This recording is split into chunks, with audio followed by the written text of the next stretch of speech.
Coach Nanney, first off, appreciate you taking time out of your day to come talk to us. Thank you for having us. We're glad to be here. All right, so kind of wearing a new hat this year, golf coach and archery coach or sponsor. So I'll tell you what we'll do before we start talking about the new venture of archery here in a moment. Let's go ahead and kind of look back at last year's golf team. Had a really good run last year. 3 guys ended up in Indiana in the national tournament. An adventurous national tournament, thanks to Mother Nature. But kind of just recap the golf season. Again, it was my first year being here, and we had a lot of great guys here, really did, and I felt like a real successful year. The guys, not only did they play real well, but they were just good guys to be around. They excelled in the classroom. Proud of the fact that 2 of our guys received accolades as second team All-State. We had 1 guy that was on an all-region team. So just a great year overall. We competed, went into the second day of the district tournament in second place with the opportunity for the teams to go to nationals. And another team in the district played really well that second day and just sort of edged us out. But again, we were able to carry 3 of those guys as individuals to nationals. So overall, a great year.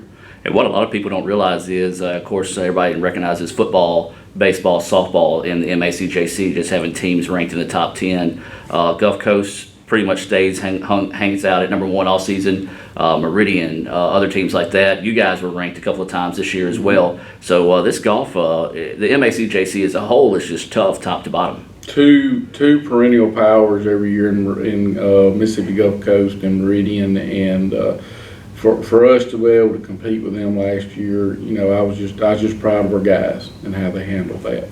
All right, so take us through it. Golf is not a sport where necessarily you can, strategize, or you can, but right. Not to the extent of watching game film like football or basketball. So, how do you go about coaching a golf team? Well, first thing you better do a good job recruiting. that helps a lot, like any sport. But I think getting guys. I think one thing that made a difference for us last year is getting our guys to learn to play what we called under the gun. Mm-hmm. For casual golfers like me, when I go out and play, or if I go with my buddies, you're out, you're playing golf, and you might take an extra shot here or there. You might pick up a gimme, and just to get our guys to get in that frame of mind that every shot counts. I think that made a real big difference for us. Just the competition of it and learning to play under the gun, knowing that shot counts, and learning how to play that way without constantly feeling that stress that you feel when you are under the gun. It's just that, I think that's the biggest part of coaching that comes into golf, is not so much the fundamentals of it, because everybody now, has their way to swing a golf club or has their own golf coach. So for me, it's not so much teaching fundamentals as it is teaching the strategy of it and learning how to play a golf course, but also learning to play with that stress that golf brings in tournament golf.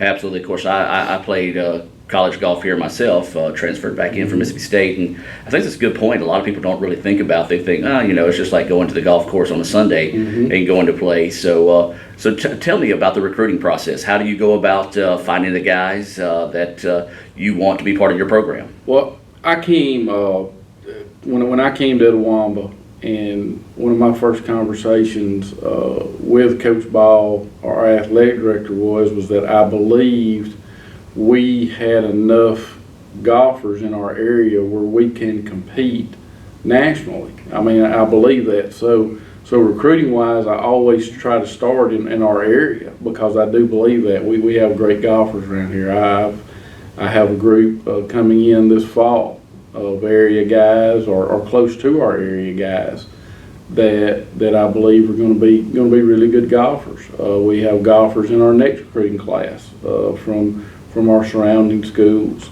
and areas that I believe are going to be really good golfers. So my main goal in recruiting is to I take that junior college model that we have. Junior colleges are built so people in your areas have opportunities to succeed and to get the education and the experiences that they need to be successful. So that's what I hope in our golf program that we're going to be able to offer, that we can offer our kids in our area an opportunities to succeed.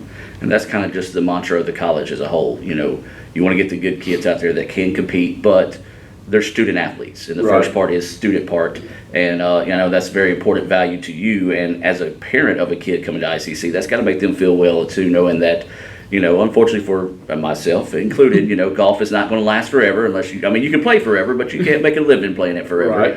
But getting that education while they're here is so important. It is, and I think I listened to your interview with Dr. Allen the other day on this show, and his vision for our athletics and our extracurricular activities. I think he explained it very well the other day, that we do want to compete and we do want to play for championships, but we also need to make sure that the student athletes that we work with are getting the experiences and preparing themselves for their future, because I tell our guys all the time, we're not the destination. We're here to help you get to your destination. That's right.